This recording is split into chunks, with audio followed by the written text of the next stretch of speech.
Aujourd'hui, c'est la journée Ça tourne en Île-de-France, donc une compétition de court-métrage en lien avec le département du Val-de-Marne, une compétition qui est coordonnée par le festival de court-métrage Paris Cours de Vent, qui a lieu tous les ans sur Paris en novembre, et cette année à la BNF. Chaque année, il y a beaucoup de films en lien avec le département qui postulent, et il y a une sélection qui est faite donc d'une dizaine de films pour un programme d'1h50 à peu près. La princesse. Malheureusement, il faisait partie du royaume, celui-là, je suis plus là.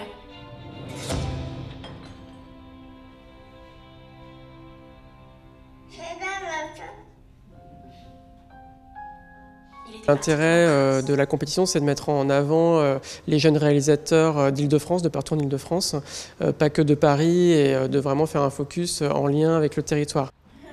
L'enfant 12, vous croyez qu'on est en danger?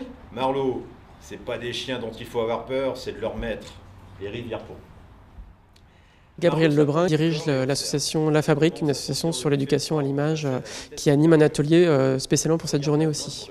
Scène numéro 7, on est dans le bureau de Marlowe. Ça tourne en Île-de-France, mais ça tourne surtout à l'Aïle-les-Roses, à la bibliothèque de l'Aï et ainsi qu'à la Tournelle. Donc c'est la 2e édition. Le principe est de pouvoir proposer en amont de la sélection Val-de-Marne un atelier interactif avec les habitants autour du cinéma. Et la meilleure façon de parler du cinéma, c'est d'en faire.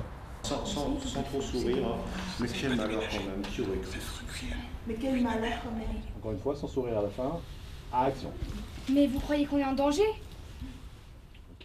C'est un challenge, c'est-à-dire qu'on a 2 heures pour tourner, on a 1h30 pour monter, et le film sera projeté donc à l'issue de la sélection.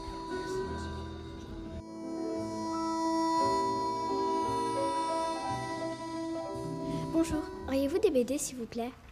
Savez-vous c'est où les mangas? Et des titeufs? Vous avez des titeufs? On a vu plein de caméras, plein de choses qu'on ne voyait pas avant et qu'on a appris comment ça se passait à la télé. Et comment on fait, comment les gens ils font quand par exemple ils font un film où il y avait plein de caméras autour de nous et ça filmait comme si on faisait un vrai film. C'était marrant de voir comment ça se passait dans les tournages et tout ça. Parce que quand on voit les films à télé, on se dit ça a l'air facile, mais en fait c'est pas si facile que ça. Mais vous croyez qu'on est en danger?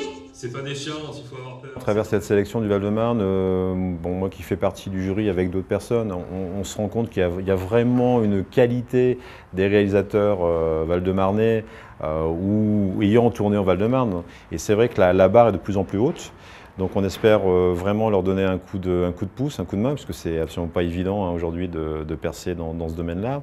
Mais on est toujours surpris d'année en année de la qualité des films et des courts-métrages. Et à travers le court-métrage, on sent des fois chez certains vraiment le futur réalisateur de long-métrage, c'est sûr.